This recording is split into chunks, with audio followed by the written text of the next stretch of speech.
pledge allegiance to the flag of the United States of America and to the republic for which it stands, one nation under God, indivisible, with liberty and justice for all. Good morning and welcome to the August 18th County Commission meeting. I'd remind you to silence your cell phones. The meeting documents are on the end of the counter next to Commissioner Bender. Robert has listening devices if you need assistance with that in the front row here. And with that, we'll go on to our routine business. Item number 1 is consider a motion to approve the agenda. Is there a motion? Is there a second? Second. I have a motion and a second. All those in favor say aye. Aye. Those opposed, same sign. Motion passes unanimously. Item number 2 is approve the County Commission meetings from August 11th, 2015. Is there a motion? So moved. Second. A motion and a second. Any corrections? All those in favor say aye. Aye. Those opposed, same sign. Motion passes unanimously. Item number 3 is bills to be paid in the amount of $907,667.32. Is there a motion? Pay the bills. Second. Motion and a second. Any comments? No comments. All those in favor say aye. Aye. Those opposed, same sign. Motion passes unanimously. Item number 4 is reports. Item A is the Minnehaha County Sheriff's Department report for July 2015. Item B is the auditor's accounting for the county treasurer as of July 31st, 2015, and those are both on file at the auditor's office. Item number 5 is personnel actions. Item A, consider a motion to approve routine personnel actions. Is there a motion? I'll make that motion. Motion and a second. Any comments or questions? All those in favor say aye. Aye. Those opposed, same sign. Motion passes unanimously. Item number B is special commission action to convert one deputy sheriff position pay grade 16 in the sheriff's office to a deputy sheriff sergeant pay grade 20 effective 9/5/15. Michelle Boyd. Good morning, Michelle Boyd with the Sheriff's Office.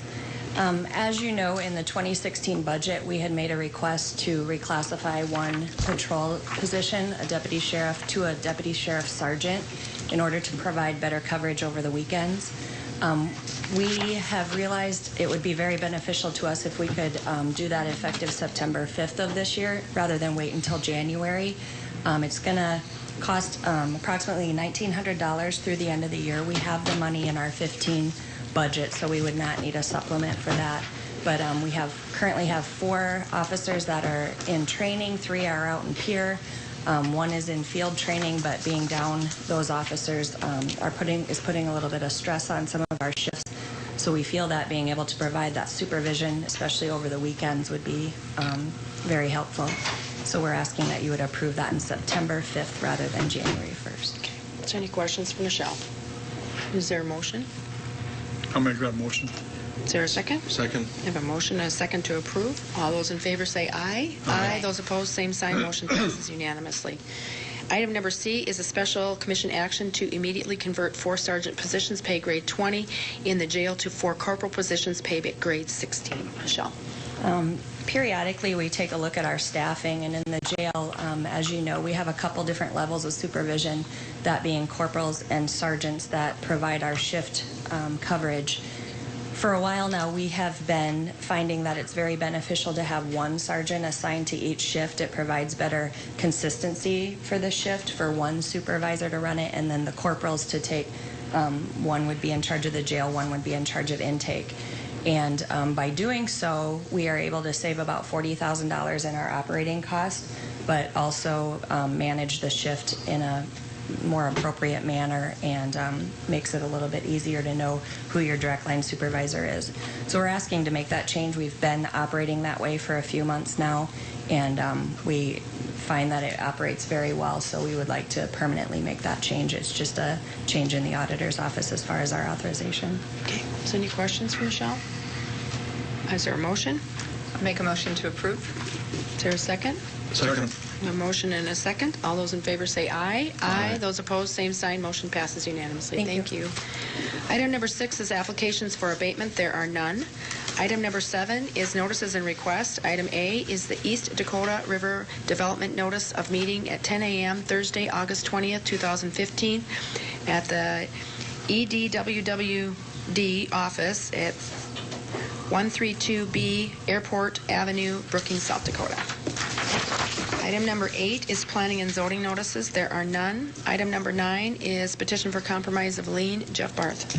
Thank you, Madam Chair. There are 3 liens involved, but only one applicant. DP&O 68867 for $874.40. DP&O 42062 for $668.50. And finally, 42064 for $1,100.18. The applicant's spouse came to the office requesting a compromise in full of one of these liens in the amount of $874.40. And when looking into it, they found these other liens also were on their names between the 2 of them. After learning of the additional liens, the applicant amended their compromise request to compromising in full for a payment of $400. The liens include public defender, public advocate, poor relief provided between 1999 and July of 2015. Partial payments have been made on all liens, and we always like that. Total assistance on the liens was $3,828.08, of which 38% or $1,455 have been repaid. If they were to make an additional $400 payment, the applicants will have repaid 48% of all the assistance provided.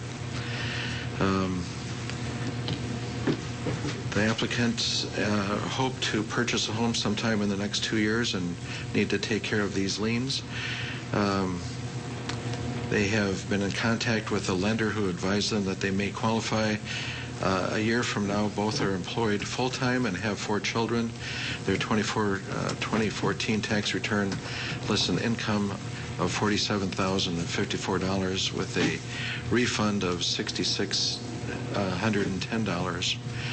They have $1,800 in savings, 2 vehicles, one of which operates, and they have a debt to Sioux Falls Federal Credit Union. So the applicant is present, and before I would make a motion, I'd invite him to speak. And as you know, Madam Chair, he can speak from where he is without identifying himself and and say if he has anything to say. Yep. So if you want to say anything, you don't have to stand up, and you just talk real loud if you would, please. Good morning. My name is Jacob. My wife and I are requesting we didn't know about the other liens, or we spaced it out. When I learned of those, I wanted to raise it up to $1,000 to it's about more than 50%. I figured it would be fair for everyone. We understand we made mistakes in our younger years and have taken steps to remedy them. We no longer receive financial aid of any kind. We're working to be productive citizens. We have 4 kids in school. Both my wife and I work full-time, and so keeping the budget's proven difficult, but we're learning better strategies in doing that. The last few years, we've been working to build our credit with the goal of purchasing a home in a year or 2, like Jeff said. These bills or liens are one of the last obstacles in our path. We understand they are ours. We're just hoping you guys consider approving that compromise and helping us on our path. So, thank you. Okay, thank you. Are there any questions for the applicant? Is there a motion? The applicant has offered $1,000. That was my only question I wanted to clarify. I think with the offer of $1,000 that is a very good faith effort towards repaying that and being responsible for the debts they've incurred, and I'd make a motion to approve. Okay. Commissioner Bender is right. I'll second that motion. I have a motion and a second to approve the $1,000 compromise of lien. You do have a year to pay that off. I would like to commend you on working hard to pay him back and actually coming forward and trying to settle debts with us. Are there any other questions or comments? I have a motion and a second to accept the compromise of lien for $1,000. All those in favor say aye. Aye. Aye. Those opposed? Aye. Motion passes 3-1. So, and Robert can help you with any information that you need to finish that out. So thank you. The next item is opportunity for public comment. If anyone would like to speak about anything that's not on the agenda, we'll give you about 5 minutes maximum. And is there anyone? Just items that are not on the agenda, and if you would give your name and your address. Okay. Good morning, Commissioners. My name is Brett Healy. I live in Chamberlain, South Dakota, rural Chamberlain, that is. I'm a pro bono consultant for the voting rights organization Four Directions, Inc. I believe Commissioner Barth has provided to you a letter that O.J. Siemens, the executive director of Four Directions, had sent to the South Dakota Public Assurance Alliance on Sunday, responding to the Argus Leader story that was in the Sunday paper relative to the Jackson County voting rights litigation. 2 years ago, both O.J. and I came before the Minnehaha County Commission to point out some of the things were going on relative to Indian country and the South Dakota Public Assurance Alliance. At that time, they were going after Ogallala tribal members for court costs in a voting rights case revolving around the provision of a satellite in-person absentee voting site on the Pine Ridge Indian Reservation in now Ogallala, Lakota County, then Shannon County.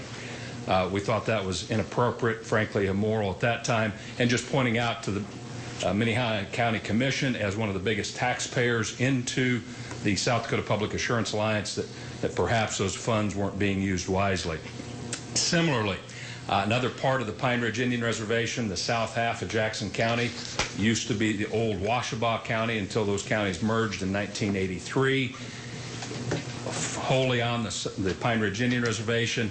And the push was for satellite voting in-person office in the community of Wambalee, which is about 97% Native American, is actually the biggest community in Jackson County. So the provision of an equal opportunity for Native American citizens to vote on the reservation as opposed to the county seat of Kadoka. That effort, if you will, was turned down by the Jackson County Commission and the auditor. There was litigation that commenced. Our concern, frankly, is with taxpayer resources being wasted. I'm actually a taxpayer in 2 counties in South Dakota, Brule and Brown, in which we own property, both of which are members of the South Dakota Public Assurance Alliance. And what has happened is there's very clear from the judge's May 1st order and from a Department of Justice statement of interest brief earlier in 2015 that Jackson County simply isn't going to win this voting rights case. But more importantly, we have worked with the Help America Vote Act task force that was set up by then Secretary of State Jason Gant in the fall of 2013 and winter 2014 to establish and make sure that federal resources could be used to pay for these satellite voting offices. That has happened, and working with another Minnehaha County resident, now statewide office holder, Chantel Krebs, who's the Secretary of State, that process has played all the way out. There is federal money available for Jackson County to open the satellite office in Wambalee, so it won't be even a burden at all to the Jackson County budget. And further, the one last thing that happened here just a few weeks ago is the Election Assistance Commission has provided legal guidance that these HAVA funds, or rather Help America Vote Act funds, can and most appropriately allocable, reasonable, and allowable to be used for these satellite offices.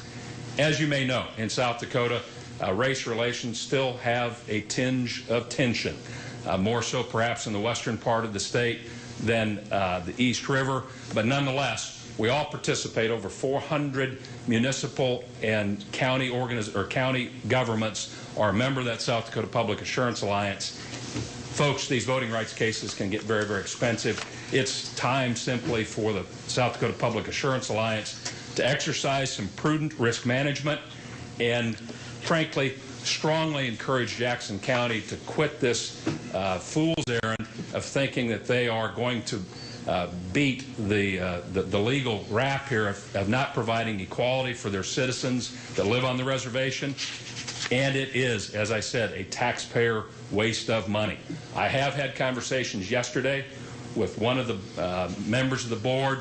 That will remain confidential, as I promised that director that I would, but did have a on-the-record and open discussion with Judy Payne, the executive director of the South Dakota Public Assurance Alliance, to point out, and again, from a risk management standpoint, it's senseless in our view to protect Jackson County from spending $0 of their county taxpayers' budget, to have the rest of the taxpayers that are members of that pool spend hundreds of thousands of dollars defending a voting rights case that they most certainly will lose. It comes down to putting a governor, if you will, on the spending, going to one law firm in Rapid City who makes a lot of money defending these voting rights suits, but with all of the flashing red signs that the judge has tossed out their motion to dismiss, that the statement of interest brief from the Department of Justice Civil Rights Section, and the fact that this same law firm was forced to have their clients in a similar Montana case settle, and frankly, 2 years ago, that they got rid of another voting rights case in South Dakota by agreeing to provide the satellite voting office in Pine Ridge, again using Help America Vote Act funds to do so.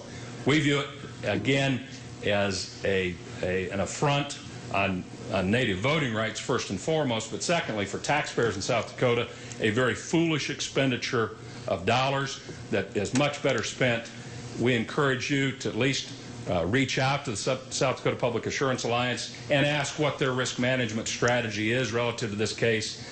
And just so you know, these fully litigated voting rights cases, if they were to take this all the way to a sure defeat in front of the federal district court judge and elevate it to the 8th Circuit on appeal and most certainly lose there as well, these things cost multi-million dollars when it's all said and done. And when they lose, the South Dakota Public Assurance Alliance and your taxpayers and taxpayers in Brule and Brown County will be writing the check for that loss. And with that, if you have any questions, be happy to answer them. Thank you for the time to be able to bring this to your attention. Okay, thank you, Brett. Madam Chair, I'd like to comment on Mr. Healy's comments. You know, our public assurance things works just like an insurance company. You know, I get insurance from State Farm, and while on the one hand I might complain that why are you insuring that guy who's drinking and driving?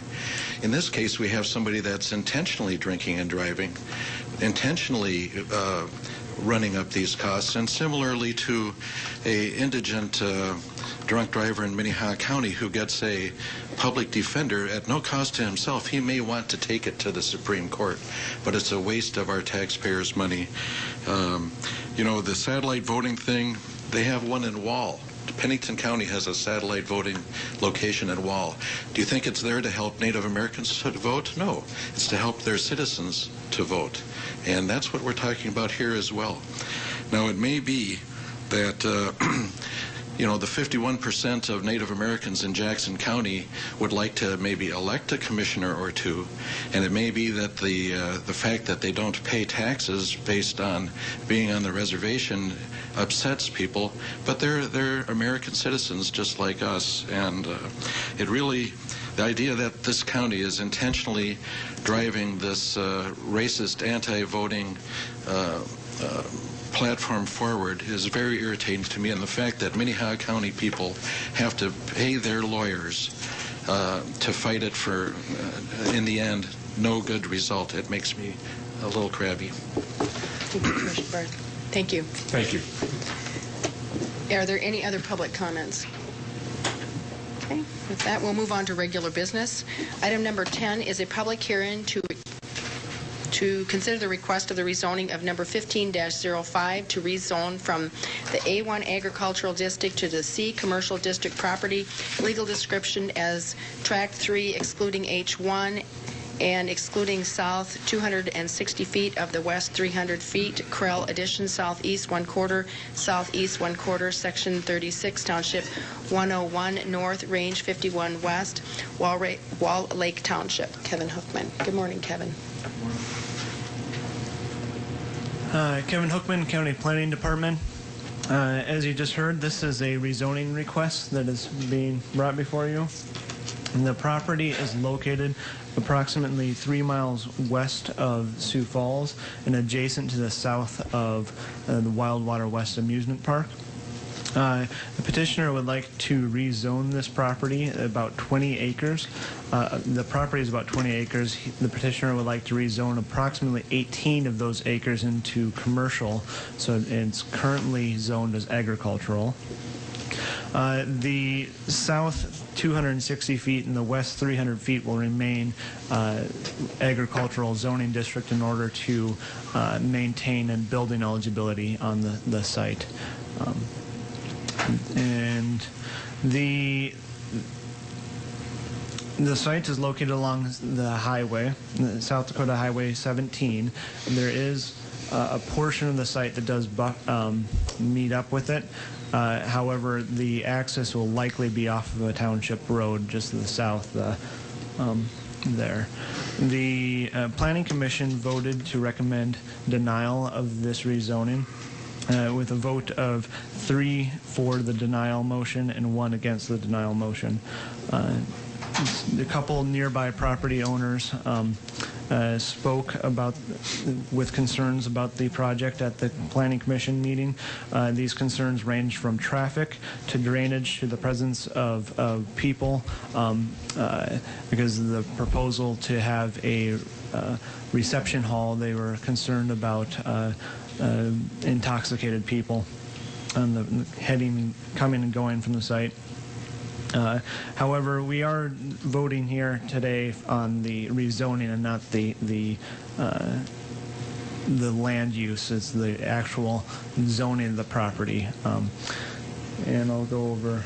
Here's the site plan that the petitioner has submitted, showing the little area of that'll remain agricultural. So. Action should be taken to approve or deny, uphold or deny the Planning Commission's recommendation of denial of rezoning number 1505. So, if you have any questions. Kevin, what does the comprehensive plan say? The comprehensive plan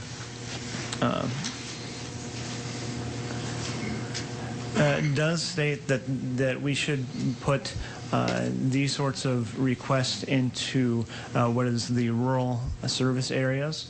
There is a rural service area approximately a mile to the north of this location, and it's a small rural service area, so it'd be a quarter-mile rural service area.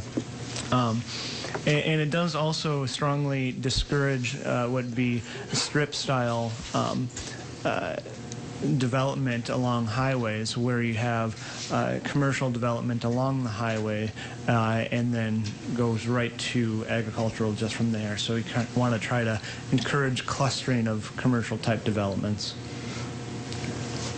So this isn't a commercial area right now. This is strictly agricultural area, and this is not a commercial area. Yes, this is an agricultural area. And it's just outside of the transition area in the comprehensive plan as well. And you can see here the residential development just to the east as well. So it may be agricultural. It is agricultural that has developed over the years.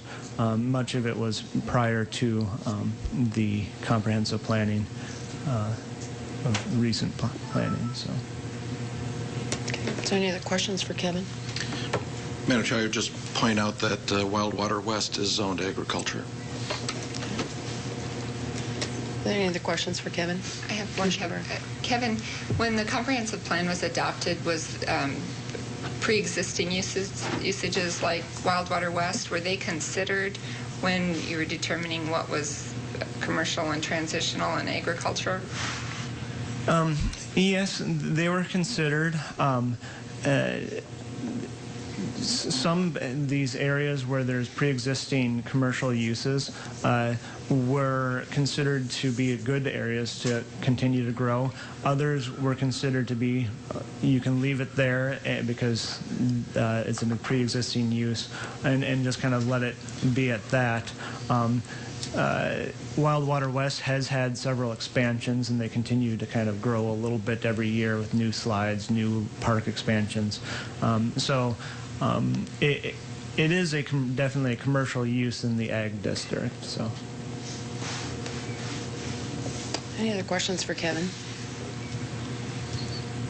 This is a public hearing, so the person who is a proponent may speak.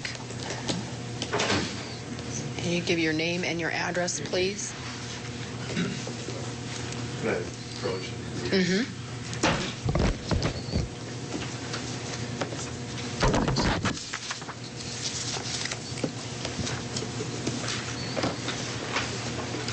Thank you.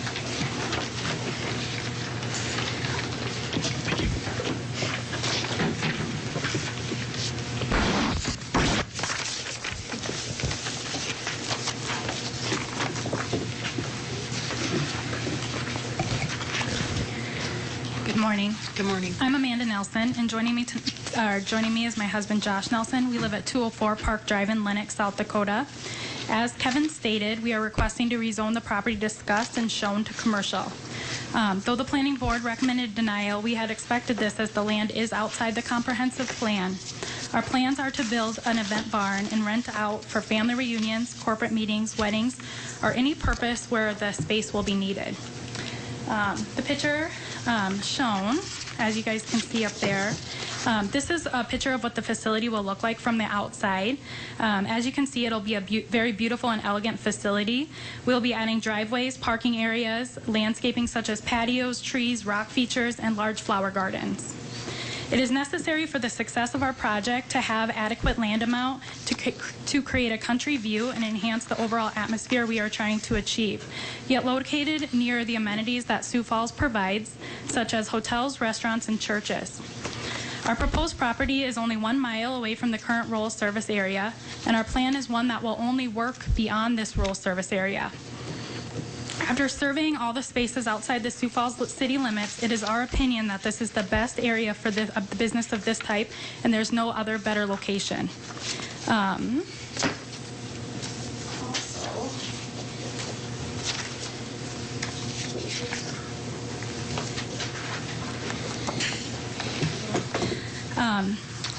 This picture shown is an example of what the interior of the building will look like. We believe that this space will be unique to Sioux Falls as it is designed with a country feel in mind, including all wood interiors with balconies, rustic lighting lofts, and a grand staircase with the amenities of a modern rental facility, including bathrooms and a small kitchen. Facilities like this one are all over the Midwest. Sioux Falls currently does not have a venue like this, though many people in the area are in search of one, and they end up going to nearby cities such as Rapid City, Omaha, and even Minneapolis. Or simply, they're using nearby barns of families and friends, which can be a safety hazard. We have spoken to many of the surrounding landowners, and we have heard many positive comments and neighbors' blessings, and we will be very sensitive to the neighbors to ensure that we will not affect the abutting land. We believe that this is the best use for this land and this project for many reasons. First, the area is already commercial activity, including Wildwater West adjoining the land, commercial storage sheds, office spaces, and a gas station. The land to the north side of Wildwater West is 109 acres. This is already zoned commercial. And we would be on the south side, where Wildwater West is in the middle, and that's 55 acres, and that is still ag. Second, the property is 1/16 of a mile off of Highway 17 on 268th Street. This will create really easy access for our guests. In addition, there is already a turning lane onto 268th, and we have been told that 268th has future plans of being paved. The current land use is ag, yet most of the 20 acres is much of the 20 acres is unfarmed due to the slope of the land and its tendency to gather water. And we have spoken to 9 nearby neighbors, farmers, and landowners, and so far the concern has been from 2 landowners worried about traffic. These neighbors have indicated that they like the plan and the use of the land, but they would rather see the entrance off of Highway 17. In our opinion, the space will create minimum traffic impacts as the events will be forecasted on weekends in the summer and very few winter events. Weddings, the largest expected event in the Sioux Falls area, averages around 140 people. This adds a high number, 75 cars off the traffic level of Highway 17, which is 10% of the year. We have monitored traffic at all occasions in T during a wedding and found that the traffic levels are not very heavy and people come and go at different times throughout the evening, and most cars are gone by 10:30. Lastly, we will create economic development. This facility will be one of a kind for the area, and we estimate that we will get customers from 100 miles away using the facility, and they will shop, eat, stay, and play in Sioux Falls. In addition, we hope to create job opportunities and tax revenue for the community. In summary, my husband and I are involved and dedicated to the community, and we strongly believe that the proposed plan will enhance the community and provide a soft, sought-after venue for the families. We have been in many discussions with county planners and commissioners, and they advised us to find a location near commercial activities and located near major roadways. We believe we have met their recommendations with our proposed plans, and we welcome any questions you may have. I think we'll hear from the opponents first and then come back to questions if you don't mind. Are there anybody else that wants to speak in favor of this? Okay. And I would give an opportunity for the opponents, people who are opposed to this, if anyone wants to speak. And there isn't anybody. So then I go to questions. Commissioner Kelly. I have a question for the applicant. You come back up. I don't see a kitchen on the premises. Are you going to have a warming kitchen, or are you going to prepare the food, or what? No, we're not catering. We'll strictly be, and we're actually, it's just going to be a beer and wine license, so no hard liquor. The kitchen, we're not going to use it as catering on the property, and caterers will come from the outside, so Will you mostly have a warming kitchen for them or something? Okay. Yep. And what's your yeah, experience in this business? So my family actually has been in the hotel business for several years. My grandpa used to work, and my aunt is the general manager of the Sheraton. She will be helping us with this project. I have a master's degree in business administration from the University of Sioux Falls, and I've been an assistant vice president at a bank for 10 years. So in hospitality, I've been working in hospitality for pretty much my whole life, and from the time I was a small kid. We will start with rental of the facility, and we'll also do the bartending, and we'll be on site at all the events. But other than that, all the other activities will come from the outside. There'll be caterers, wedding planners. So ours mainly would be rental. My husband and I also own a construction company, and we have successfully for 7 years now here in Sioux Falls, and it's very successful.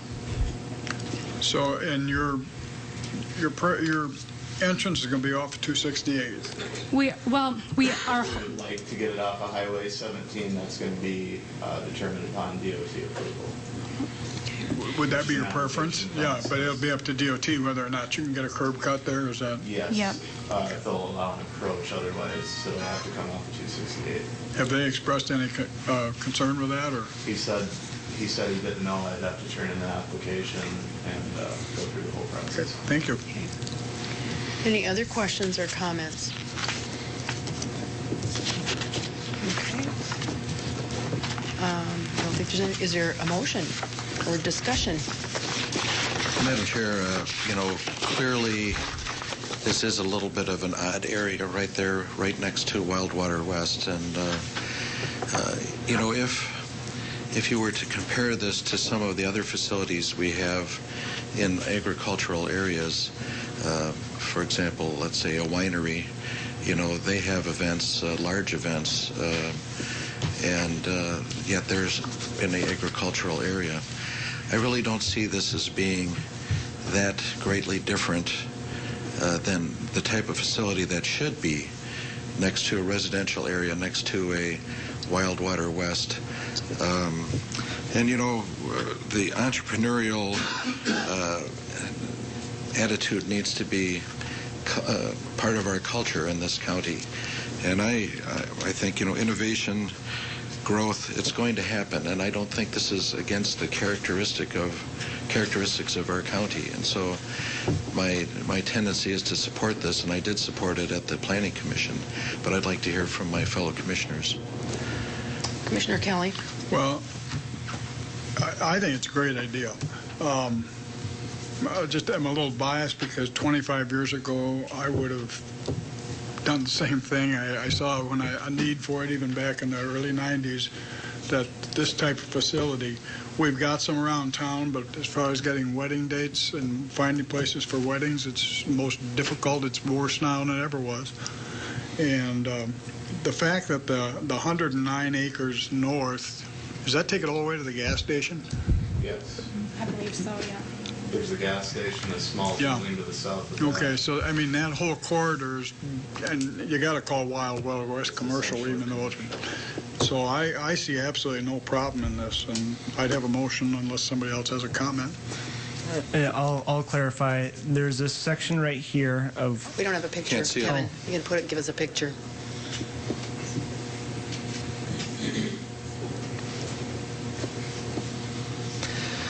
Clarify what's zoned. There's a section of Wild Water West right here that's zoned commercial. It's a small section, about 4 acres. And then there's, at the intersection, there's the gas station that is zoned commercial. And then on the northeast section, there's probably, 25 acres also zoned commercial. And that's the extent of commercial zoning at this area. What's the CA1 that's commercial agricultural, isn't it? The 109. So there's 100, so that small section of Wild Water West, when you have it in the system, it goes, it shows that it's commercial and agricultural. It doesn't necessarily, as just listing that, it doesn't depict where that is unless you go through the imagery and find it. But it is only about, 5 acres or so that was zoned. The rest of that 140 is still agriculturally zoned. Thank you. Mm-hmm. I'll just clarify that. Kevin, what would be the concern of spot zoning? I guess one of the major concerns of spot zoning and something like this is that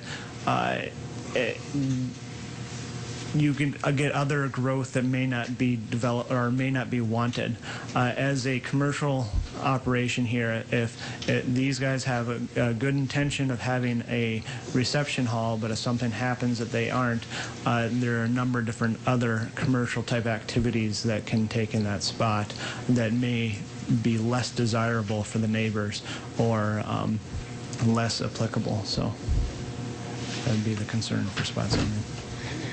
And there's no ability to do a conditional use for this type? That is true that they will also need a conditional use, and most other uses. There's some retail uses that you can do commercial, office type uses that you can just permit and build.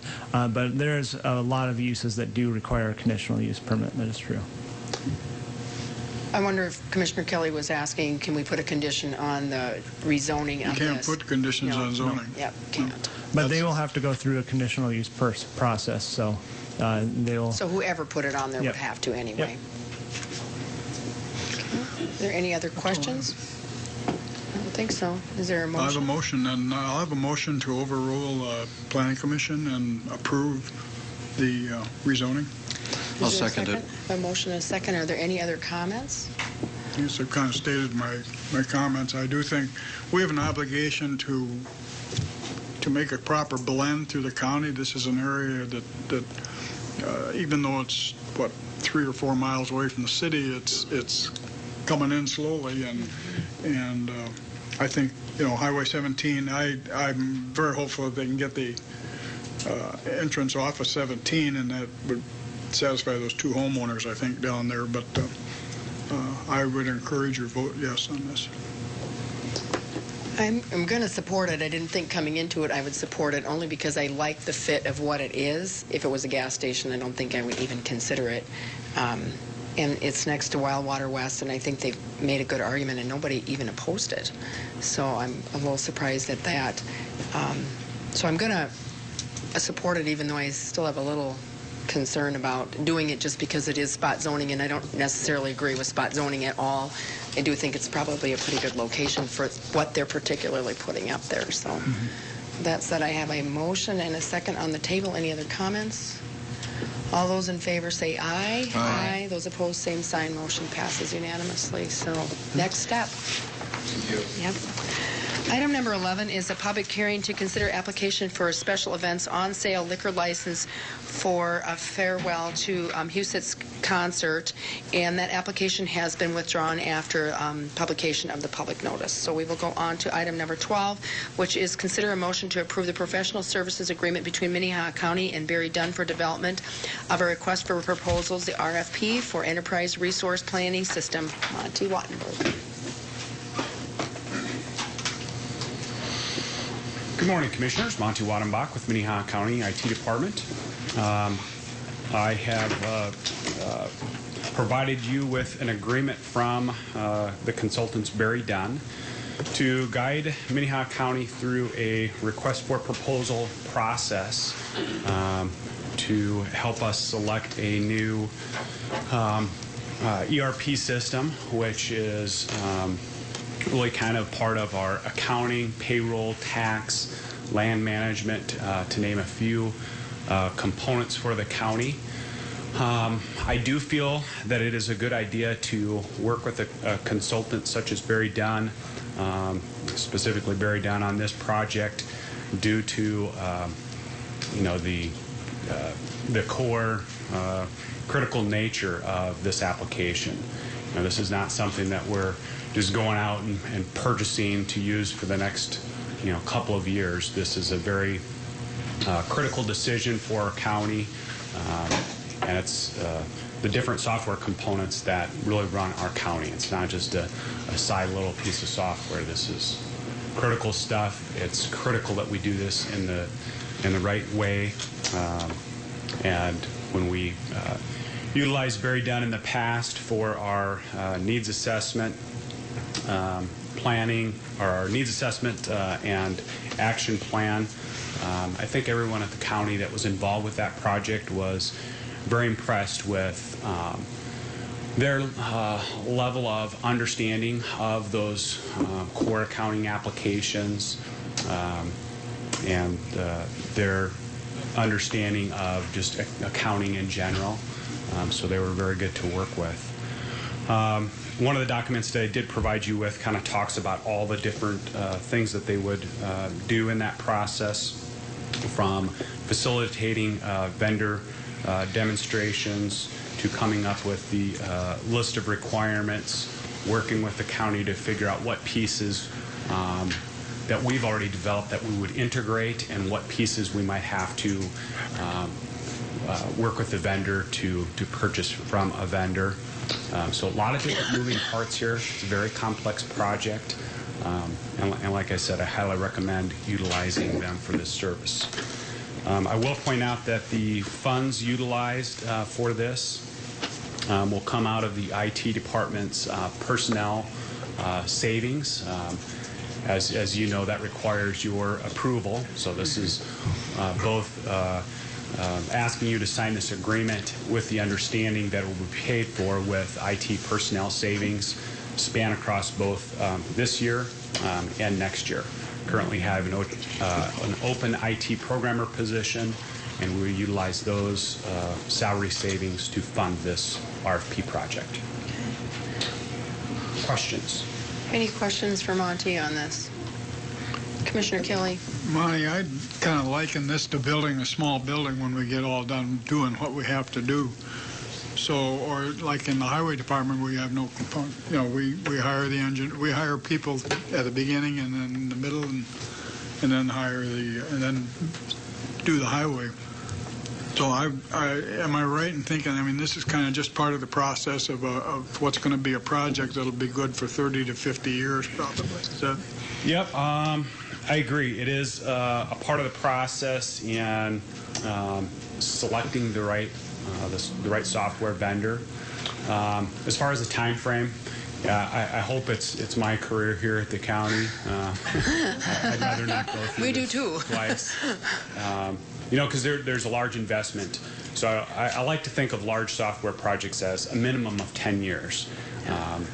I would certainly think and hope that it would be something longer than that.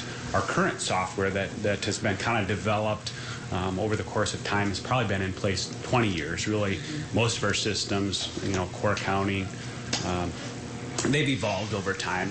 but a lot of those systems related to the tax software in Core County, although have evolved, have really kind of been in place for a couple of decades, and just kind of at that crossroads now where we need to kind of evolve, and this is our next step, in my opinion. And we've had great support from the auditor's office and the commission office as well. So, Any other questions for Monty? Is there a motion? And should the motion include to use personnel savings from IT? it's up to you. Okay. Okay. I don't know if it can be understood or if it has to be official. Yeah, I think it has to be an official motion. Do we want to do that motion now? You don't think so? To move the funds from personnel to operate? It's not really moving funds. I think it's just authorizing. It's just authorizing approval to use. I would think that this approval would also include let's just put it in this one, so then it's just a done deal. If you make a motion. I'll make the motion. How do you want it to speak? Just to approve the professional services of Barry Dunn. And use savings from personnel to from IT to costs. pay for the costs. Okay, yep. That's my motion. Okay. I'll second. Motion and a second. Any other comments or questions? All those in favor say aye. Aye. Those opposed, same sign. Motion passes unanimously. Thank you. Thank you. Item number 13 is a briefing from the Minnehaha County Highway Department on the wheel tax.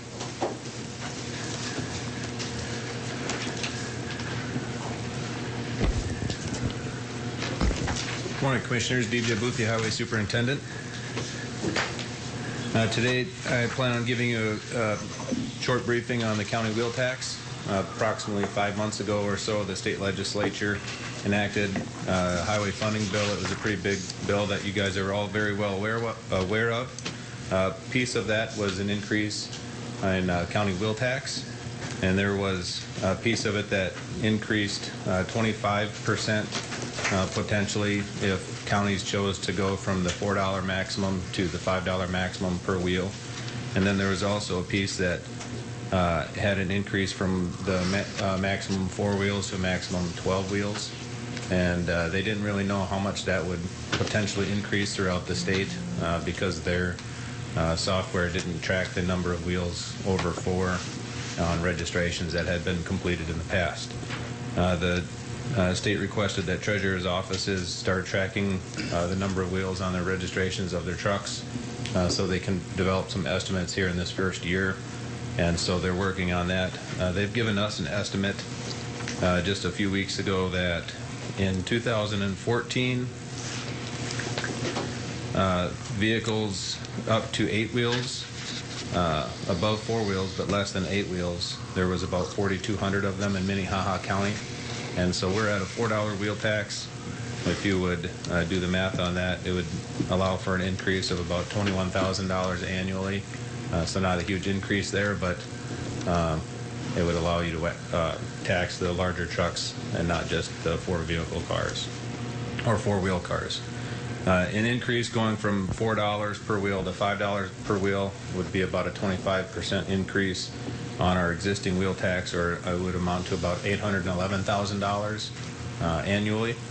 And so those are just some numbers to get an idea of what kind of impact this highway funding bill would have to the county wheel tax if the county commission chose to change the way that we tax our wheel tax currently. The highway department is recommending not to make any changes at this time just because we're comfortable where we are right now with our funding levels, our staffing, the amount of projects that we're doing. The amount of funding that we saw as an increase due to this bill is allowing us to do a whole bunch of new projects already, and we're still growing into that workload and realizing some of the extra work that we have cut out for us. We don't see any need for adding additional right now. So we just wanted to provide this briefing for you so you had an idea of what the wheel tax options were and what that Senate bill did for us. So if you have any questions, I can answer them. Are there any questions for DJ? I have one, DJ. So right now we have a wheel tax on up to 4 wheels. So how does it affect over-the-road trucks? If you've got 12 to 18 wheels, you're not paying for those extra wheels at this point? And it's just on the the motor unit, so it's not on the trailer. It's just on the motor unit. Yeah, and so on your motor unit, you're taxed the 4 wheels because it's maxed out at 4 wheels, and it would be maxed out at the $4, so $16 for one of those. Now, the taxation on those types of vehicles is a little bit different because they can be taxed in multiple states, and it's a lot more complicated than that. But if somebody just chose to license it in Minnehaha County, it would be taxed the $16 for the wheel tax. Okay. And how do you not tax the trailers at all? The county doesn't. I don't know if there's some taxes through the state or through the federal government, but the county does not. Okay. Thank you. Any other questions? Is there revenue we share? I mean, those trailers with 12 wheels on them are causing damage to the roads. Right. We get a proration of wheel tax back from the state. When we collect a wheel tax, some of that will go into the state fee, and then they prorate that back out to the counties. And so we do receive a significant check from the state. I think it's quarterly as a payout of wheel tax, and so I think some of that might be from some trailer taxing, but I'm not sure exactly how their formulas work. I know that we get $3 to $4 million, I think, annually from the state's wheel tax. All right. Commissioner Vender? DJ, do you have any idea how other counties in the state have been handling this wheel tax? Do you have any? Some of them have been going right to the $5. Not very many. I think maybe 10, if I were to put a guess to it. Every time that somebody does, we typically receive an email just kind of as a heads up. Mm-hmm. Some of them have gone to the $5, and it seems like those counties that are going to the 5 are also going to the 12 wheels. And what's really been nice is through the bridge improvement grants, there is a requirement for counties to have a wheel tax. It doesn't say that it needs to be maxed out, and it doesn't say a minimum, but it requires a wheel tax to qualify for the big grants. And so what some counties have done is use that requirement to be able to get a wheel tax, because before a lot of them would pass a wheel tax on their commission level, and then it would be referred and they would not pass it through a vote, and so they would lose out on the wheel tax. And so being able to educate the communities and say that they need to have a wheel tax in order to qualify for the bigs, then they're allowed to get it through the county commission without it being referred. Okay. Thank you. And that's happened probably 4 or 5 times since April. So is your recommendation to leave the $4 but to go to 8 wheels? My recommendation is if you're asking, probably just to do nothing. There would be no tax increase. If I provided the numbers, if you did choose to go from 4 to 12 with the information that we have, which would be an estimate of the 4 through 8 range, and it's only an increase of I think $21,000, and so that would not make a significant impact to our budget. Not a significant impact enough for us to recommend increasing the tax anyhow. Those UPS trucks and those FedEx trucks that are running around with 6? They got a lot of them would have 6, but I don't know that they are being registered in Minnehaha County. Oh, really? They're probably not. That's interesting. Where would they be registered? They got to be registered in South Dakota. I think interstate registration. Mm-hmm. Commissioner Barth. So I guess I just want to say I concur with the Highway Department's recommendation, and we certainly are blessed with having the best road system of any county in South Dakota. And oftentimes I know people in the rural area feel that it's kind of bad that we're so Sioux Falls centric in this county, but because of the large number of vehicles we have in the city, we have the money with our existing wheel tax to make improvements on our roads throughout the county. And with the legislature's recent action, as we all saw last week, there's been a spike in our highway monies available for bridges and for roads, and thank goodness we don't need to raise taxes. Right. I agree. I think the biggest impact that that people would have if we did go from 4 wheels to 8 wheels or 12 wheels would be like a farmer. that is choosing to license his equipment year-round and not just doing the seasonal licensure. Okay. Thank you, DJ. Thank you. It was just a briefing. We'll go on to item number 14. Is consider a motion to approve a change order number 1, the amount of $3,700 to the contract with Pram Construction for the project number MC 122BR-15, reconstruction of the bridge 50-243-100 on Highway 122, 1/4 mile east of Highway 121. Commissioners, during the removals of the existing structure, when they were removing the abutments on each end of the bridge, one end had an existing abutment structure that was discovered that was unknown, and so they did remove that concrete and piling, and so the time that it took for them to remove it, we negotiated a contract change order price of $3,700. Pretty minimal amount compared to some of these that we've seen in the past, and we're requesting your approval. They also negotiated a one-day extension to their contract time period. Okay. Make a motion to approve. Second. A motion is second. Any questions? All those in favor say aye. Aye. Those opposed, same sign. Motion passes unanimously. Thank you. Thank Item number 15 is consider a resolution to set effective date for a minor boundary change between Sioux Falls School District number 49-5 and the West Central School District number 49-7. Robert Wilson, good morning. Good morning, Commissioners. Robert Wilson of the Commission Office. The Commission Office has received a request from both the Sioux Falls School District and the West Central School District to set by resolution an effective date for a minor school district boundary change between the two districts. The request for the effective date of this is July 1st of this year. The area included in this in the boundary change is commonly referred to as the Cherry Lake Reserve area, and we have provided for your review the legal descriptions of all properties that actually would be included in this request. State statute requires that upon the receipt of a request or resolution from both of the involved school boards that the County Commission has jurisdiction over this, and at its next regular meeting shall set an order determining the effective date of this minor boundary change.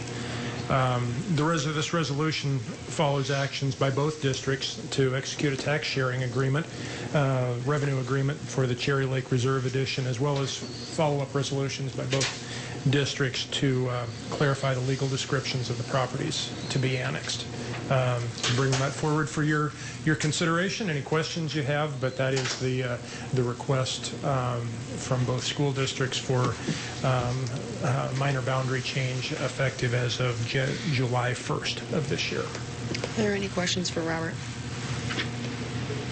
According to state statute, we shall do this.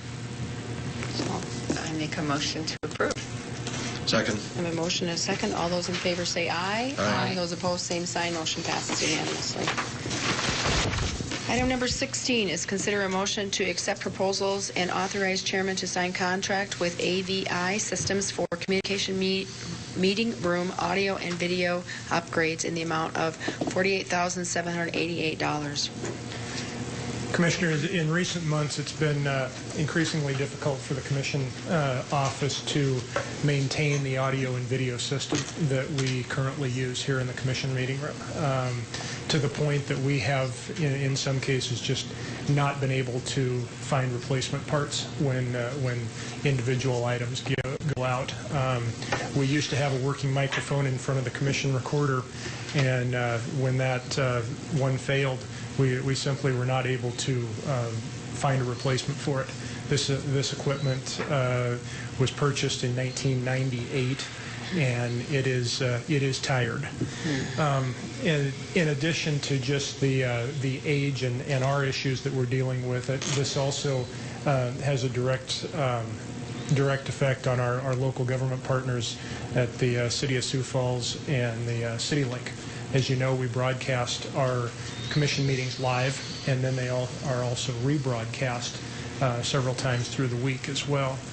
And our analog system is not directly compatible with the HD system that they use. And in researching this, I have become aware that some of the technicians and the support contractors that they use have gone to some pretty extensive lengths to make our system, continue to make our system compatible with the system that we do broadcast onto at CityLink.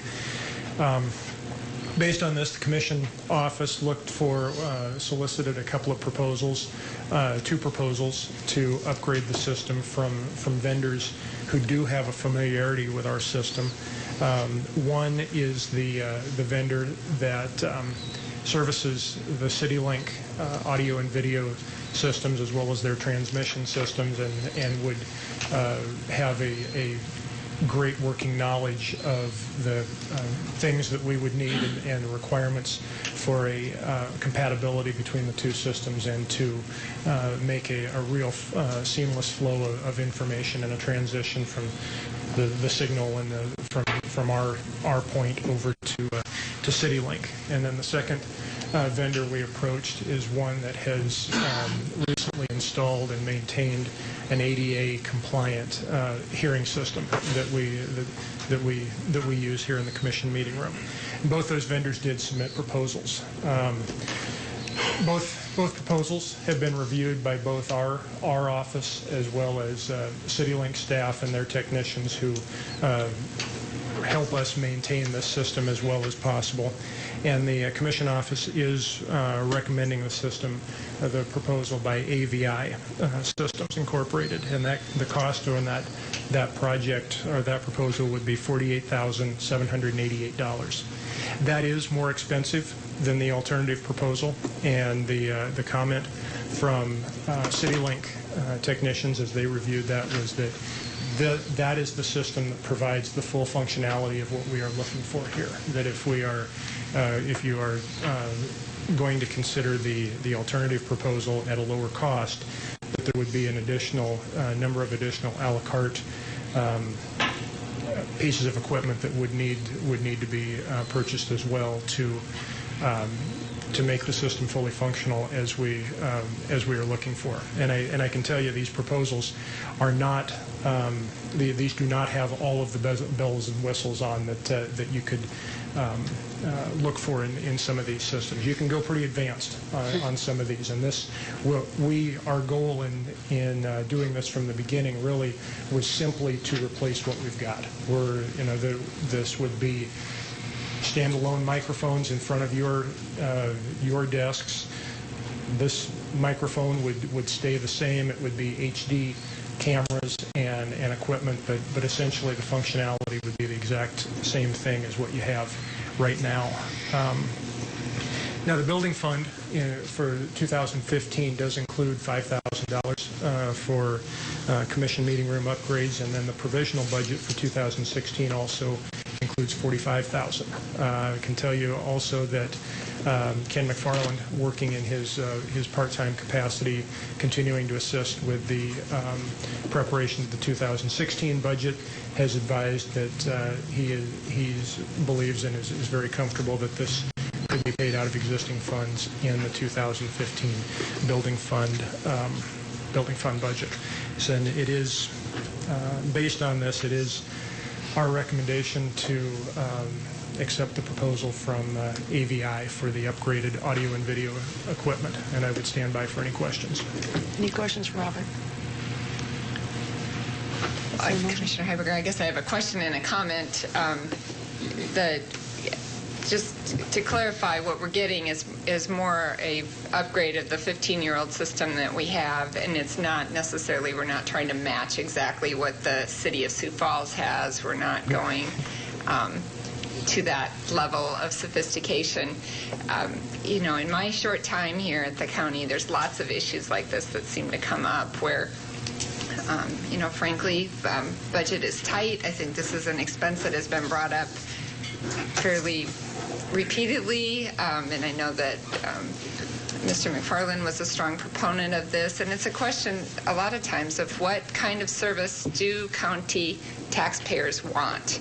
I'm constantly surprised how many people I meet that watch these broadcasts and that use this as a source of information for what is going on, and I think we owe it. I think those taxpayers expect to be able to understand what we're saying here and to be able to have some visual that they can actually discern who the people are that are speaking.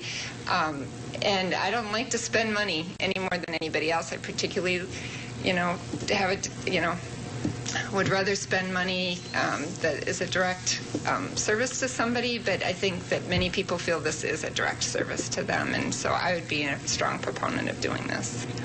Additional comments? I think over the years we've had quite a few complaints because it is difficult to hear with this old system that people, when they watch it, say, I can't hear what you guys are saying. So I guess, and I have been resistant in the years past, but we've gotten to the point that we really don't have a choice. We're losing microphones, and pretty soon they won't be able to hear any of us. The only thing that I would add to Commissioner Bender's comments is you're right. This is a very basic system that does without a lot of those additional features that some other systems include. But it's modern to the point that if there are additional features in the future that you decide would be beneficial, would be helpful, we're in a position that we could add those on at a future time if that was your decision. Okay. Madam Chair, I'll make a motion to approve, and if there's a second, I'll make a comment then. Is there a motion? Second? Second. Commissioner Barth? Not many of us have a computer from 1998 or a television or a phone. We might have a car, but we've got it in the garage waiting for antique plates to become qualified. So this is well overdue, and let's vote for it. Okay. I have a motion and a second to approve the contract with AVI Systems for audio and video upgrades in the commission room. All those in favor say aye. Aye. Those opposed, same sign. Motion passes unanimously. Item number 17 is consider a bid award for the W.H. Lyons Fairground Facilities exterior repairs. The bids were opened on August 5th, 2015. Robert Wilson. And this goes back to hail damage from a storm on June 16th, 2014. We originally had a bid opening on June 24th for repair work, and there were no bids received. After some additional checking and then reaching out to some vendors that were identified, we opened it up again for bids, and bids were ultimately opened on August 5th. We had two bidders.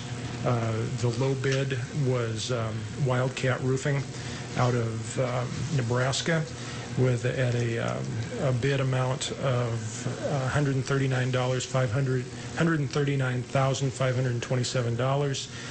This is below the insurer's estimate of $158,441, and we are recommending acceptance of the bid submitted by Wildcat Roofing at a cost of $139,527. Any questions for Robert? Commissioner Barth? I just have a question perhaps for Cindy here. Did the other Beck and Hofer, did they provide a bid bond? Yes, they did. Okay, I just see an X there, and I was wondering, and if I may, my only other question, are we confident that this company is able to perform this contract? We've checked with our architect who helped write the bid specs on this, and they are aware of this vendor. They have no concerns. Thank you. Okay. Is there a motion? That was my same question. Is there a motion? Make a motion to approve. Second. Motion and a second. All those in favor say aye. Aye. Those opposed, same sign. Motion passes unanimously. Item number 18 is consider a motion to determine the method of sales for the county-owned property RDI 14086 and 14088 located within the city of Corson, South Dakota, Minnehaha County. Robert Wilson. And back in March of this year, Commission Office approached you to make you aware of some interest that the Commission Office had received in a number of properties owned by the county up in the Corson area. These properties were originally obtained by the county to accommodate a widening of South Dakota Highway 11 and 482nd Avenue in Corson. The properties are RDID 14086 and 14088. I'll try to show this it's these two properties right there and right there. And based on that initial level of interest, resolution was approved in April to declare the two properties as surplus properties and authorize an appraisal. County Appraisal Board reviewed the properties and submitted a report, and the appraised value was for each property was $6,115 for RDID 14086 and $2,865 for RDID 14088.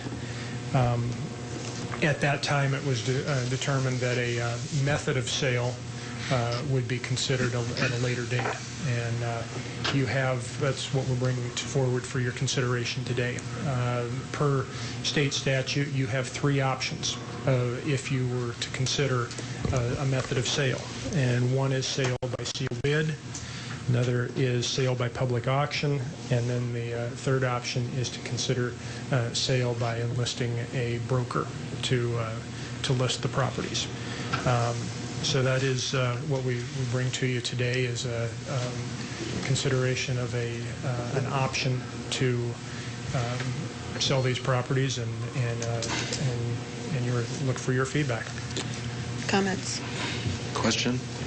Question. Dick had his hand up. Commissioner Kelly? Well, I would just comment on the auction. I don't think we've got enough value there to justify an auction, the cost, because you got to advertise it, you got to pay the upfront expenses, and so I think we're probably most logically down to either sealed bid or listing with a broker.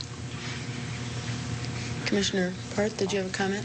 Well, I was going to ask the auditor, or the guy with the short gray hair, if what his preferred plan would be.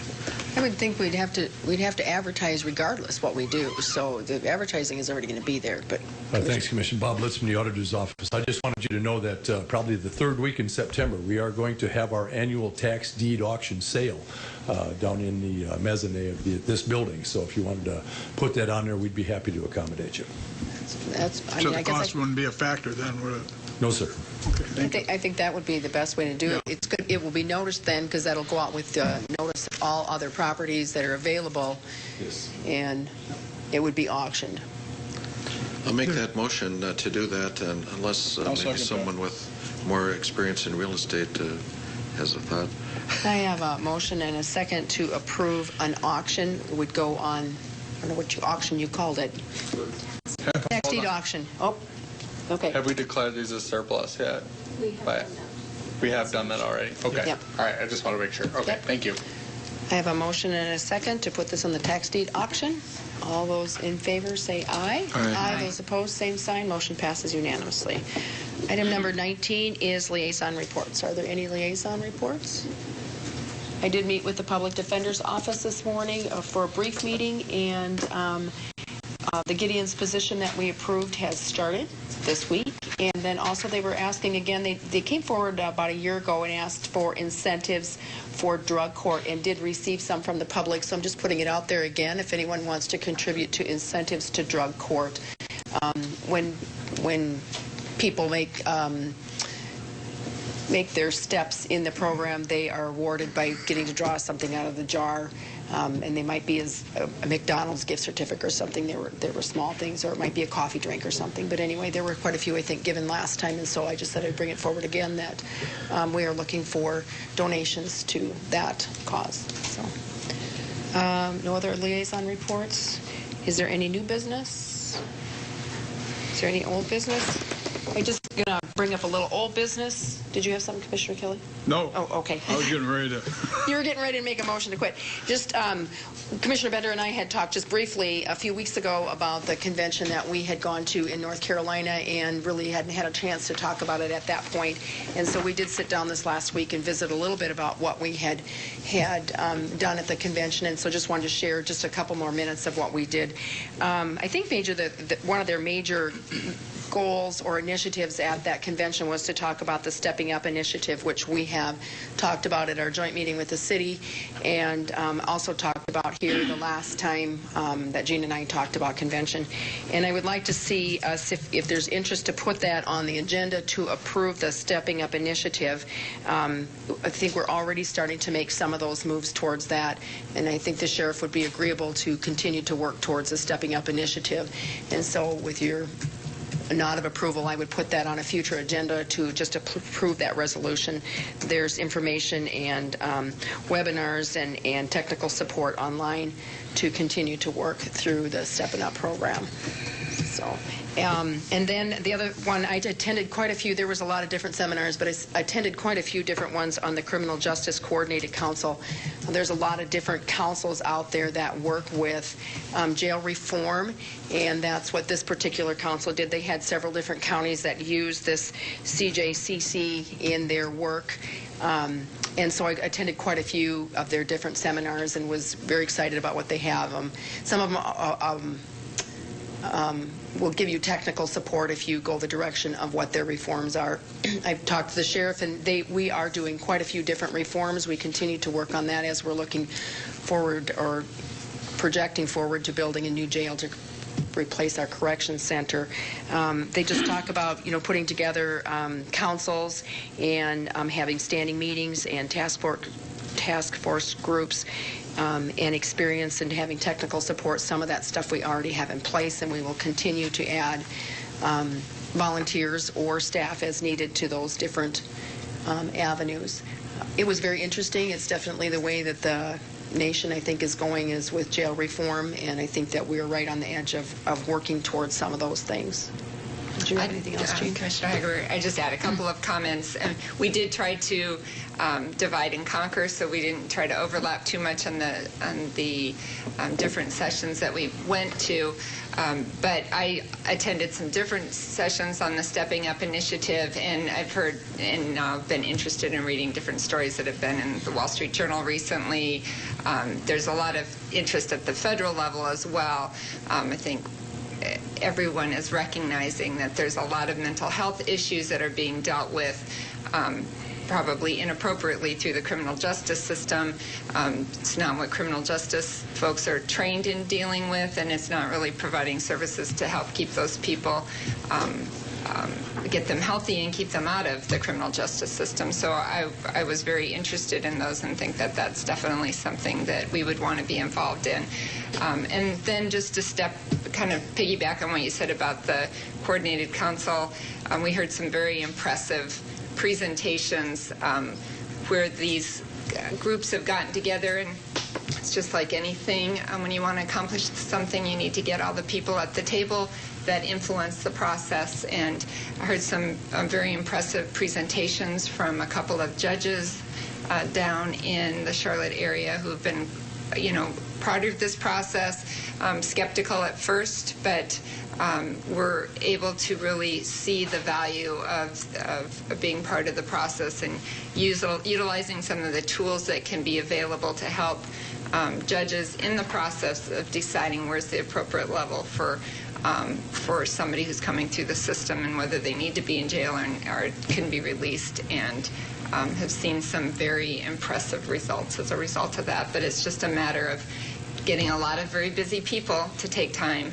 to sit down and discuss and identify issues and work towards solutions.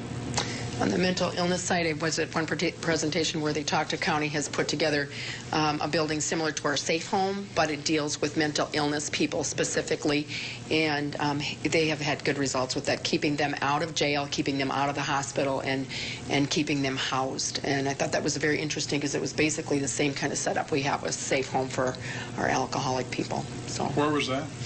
I didn't write the county down. I think it was in North Carolina. I just wrote down the name of the program, so I'd have to do a little research to figure out which county it was in.